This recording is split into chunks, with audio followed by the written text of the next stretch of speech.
In the 7th year, Jehoiada showed his strength.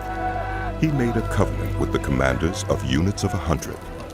Azariah, son of Jeroham, Ishmael, son of Jehohanan, Azariah, son of Obed, Maaseiah, son of Adaiah, and Elishaphat, son of Zichri.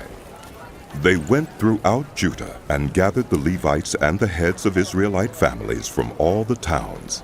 When they came to Jerusalem, the whole assembly made a covenant with the king at the temple of God. Jehoiada said to them, "The king's son shall reign, as the Lord promised concerning the descendants of David. Now this is what you are to do. A third of you priests and Levites who are going on duty on the Sabbath are to keep watch at the doors. A third of you at the royal palace, and a third at the foundation gate.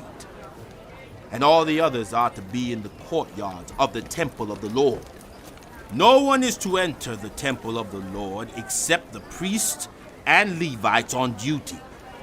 They may enter because they are consecrated. But all the others are to observe the Lord's command not to enter. The Levites are to station themselves around the king, each with weapon in hand. Anyone who enters the temple is to be put to death. Stay close to the king wherever he goes." The Levites and all the men of Judah did just as Jehoiada the priest ordered. Each one took his men, those who were going on duty on the Sabbath and those who were going off duty, for Jehoiada the priest had not released any of the divisions. Then he gave the commanders of units of 100 the spears and the large and small shields that had belonged to King David and that were in the temple of God. He stationed all the men, each with his weapon in his hand, around the king, near the altar and the temple, from the south side to the north side of the temple.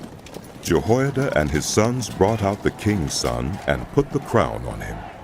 They presented him with a copy of the covenant and proclaimed him king.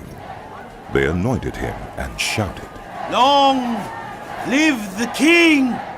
When Athaliah heard the noise of the people running and cheering the king, she went to them at the temple of the Lord. She looked, and there was the king, standing by his pillar at the entrance. The officers and the trumpeters were beside the king, and all the people of the land were rejoicing and blowing trumpets, and musicians with their instruments were leading the praises. Then Athaliah tore her robes and shouted, "Treason!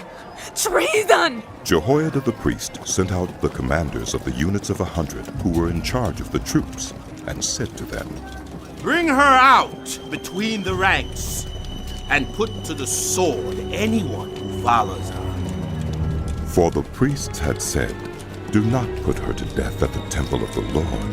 So they seized her as she reached the entrance of the horse gate on the palace grounds, and there they put her to death. Jehoiada then made a covenant that he, the people, and the king would be the Lord's people.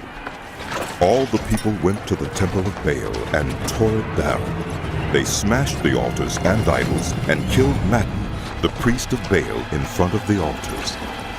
Then Jehoiada placed the oversight of the temple of the Lord in the hands of the Levitical priests, to whom David had made assignments in the temple, to present the burnt offerings of the Lord as written in the law of Moses, with rejoicing and singing, as David had ordered.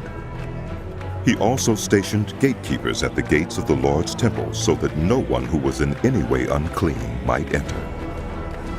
He took with him the commanders of hundreds, the nobles, the rulers of the people, and all the people of the land, and brought the king down from the temple of the Lord.